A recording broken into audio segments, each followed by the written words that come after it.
شروع کرتی ہوں اللہ کے نام سے جو بڑا مہربان نہایت رحم کرنے والا ہے۔ ابو لہب کا اصل نام عبد العزیٰ بن عبد المطلب تھا۔ اس کی اصل کنیت ابو عتبہ تھی، لیکن اس کے والد حضرت عبد المطلب اس کے چہرے کی سرخی کی وجہ سے اسے ابو لہب پکارتے تھے۔ ابو لہب حضور اکرم صلی اللہ علیہ وآلہ وسلم کے حقیقی چچا تھے۔ جب ابو لہب کو کسی نے بتایا کہ آپ کے چھوٹے بھائی عبداللہ کے گھر بیٹا پیدا ہوا ہے تو ابو لہب بہت خوش ہوئے۔ آپ نے ایک لونڈی صوبیہ کو آزاد کر دیا۔ ابو لہب اسلام کے بڑے دشمنوں میں سے ایک تھے۔ جب حضور اکرم صلی اللہ علیہ وسلم نے اعلان نبوت کیا تو ابو لہب نے سخت مخالفت کی۔ آپ صلی اللہ علیہ وسلم کی شان میں گستاخی پر اتر آیا۔ جب خدا کی طرف سے رشتہ داروں کو دین کی دعوت کا حکم ہوا تو آپ نے کوہ صفا پر چڑھ کر قریش والوں کو پکارا۔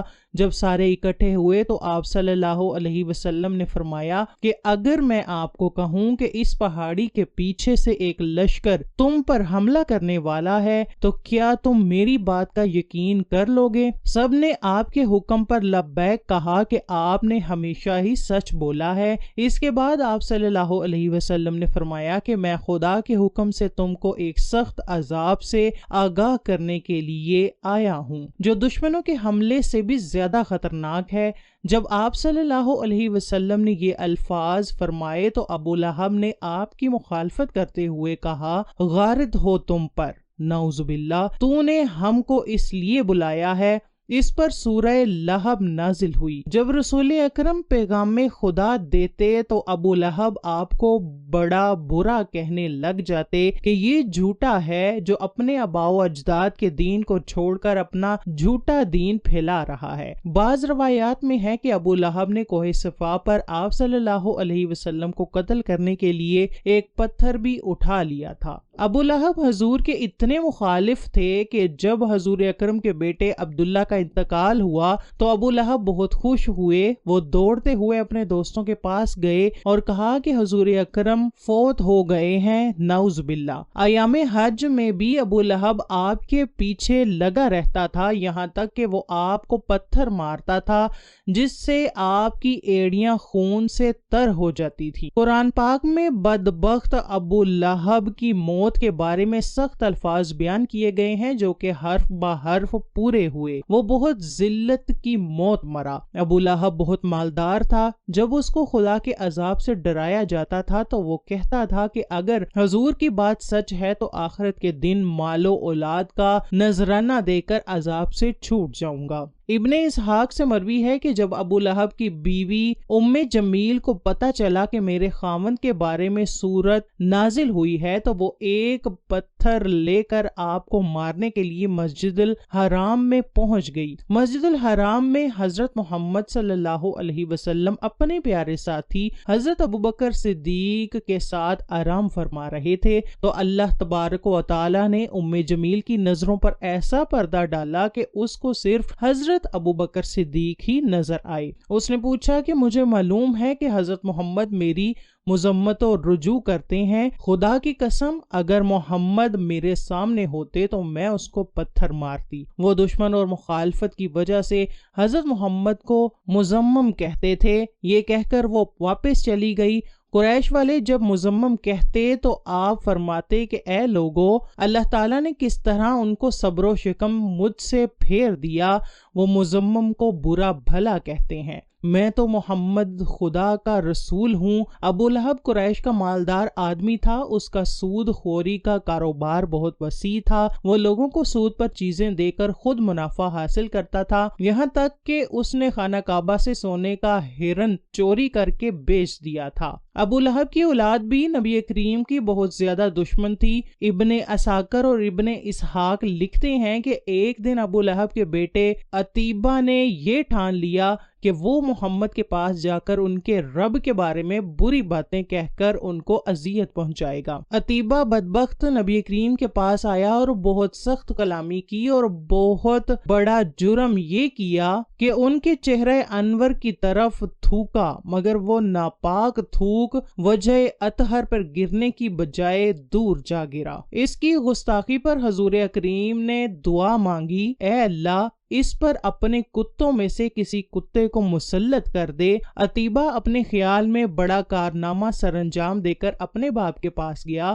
ابو لہب نے پوچھا، پیارے بیٹے تو نے اسے کیا کہا؟ اس نے بتایا کہ میں نے یہ اور یہ کہا۔ اس نے پوچھا کہ اس پر محمد نے کیا کہا؟ عتیبہ نے بتایا کہ اس نے یہ بد دعا دی ہے۔ یہ سنتے ہی ابو لہب کا رنگ سرخ ہو گیا، کیونکہ وہ جانتا تھا کہ محمد کی کوئی بھی دعا ایسی نہیں جو قبول نہ ہو۔ اب وہ پل پل اپنے بیٹے کا خیال رکھتا۔ ابو لہب ایک دفعہ ایک قافلے کے ساتھ شام روانہ ہوا اور راستے میں ایک جنگل میں گرجا گھر میں انہیں پڑاؤ کرنا پڑا۔ جنگل میں خوفناک جانوروں کا خطرہ تھا، تو ابو لہب کو بار بار حضرت محمد کی بد دعا یاد آ رہی تھی۔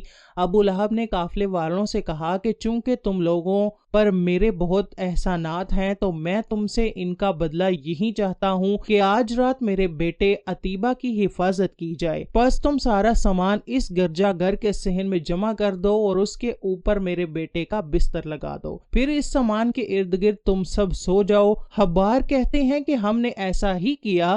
رات جب سو گئے تو جنگل سے شیر آیا، ہم سب کے چہروں کو اس نے سونگا مگر کسی کو کچھ نہ کہا، پھر سامان کے بلند ڈھیرے پر چڑھ گیا، عتیبہ کے چہرے کو سونگا اور اسے چیر پھاڑ دیا۔ ابو لہب کا برا حال تھا اور وہ کہے جا رہا تھا، میں جانتا تھا میرا بیٹا محمد کی بد دعا سے کبھی نہیں بچ سکے گا۔ ناظرین گرامی، ابو لہب اپنے بیٹے عتیبہ اور اس کی بیوی کا انجام انتہائی دردناک اور عبرتناک ہوا، کیونکہ اللہ پاک نے سورۃ اللہب میں پہلے ہی ان کے لیے عذاب کا فیصلہ سنا دیا تھا۔ ابو لہب چیچک کی بیماری میں مبتلا ہوا اور سڑ گل کر مر گیا۔ روایت ہے کہ اس کو ایک ریشے دار دانہ نکلا جو پھٹا تو پھر اس سے مزید دانے نکل آئے۔ اب ان دانوں کی جب بدبو پھیلنے لگی تو اس کی اولاد اور بیوی نے یہ فیصلہ کیا کہ ان کو اپنے گھر سے کسی ویران کھنڈر میں منتقل کر دیتے ہیں تاکہ یہ بیماری کسی میں منتقل نہ ہو۔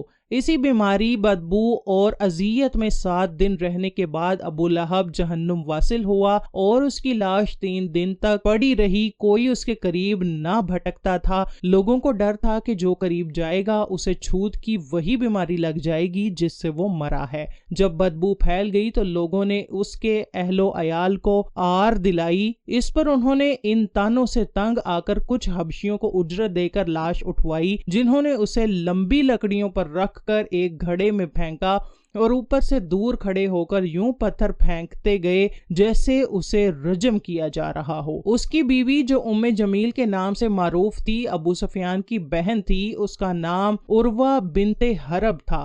وہ بھی ایڑیاں رگڑ رگڑ کر مری اور اللہ تعالیٰ نے ارشاد فرمایا، اس کی گردن میں مونج کی رسی ڈال کر اسے جہنم میں پھینکا گیا ہے۔ وہ اپنے قیمتی ہار پر فخر کیا کرتی تھی اور ڈینگے مارتی تھی کہ میں یہ قیمتی ہار بیچ کر محمد کی مخالفت میں لگا دوں گی۔ اللہ تعالیٰ نے اسی گردن میں وہ توق ڈالا جس سے شیطان بھی پناہ مانگتا ہوگا۔ اللہ تعالیٰ ہمیں بھی اسلام پر چلنے کی توفیق عطا فرمائے۔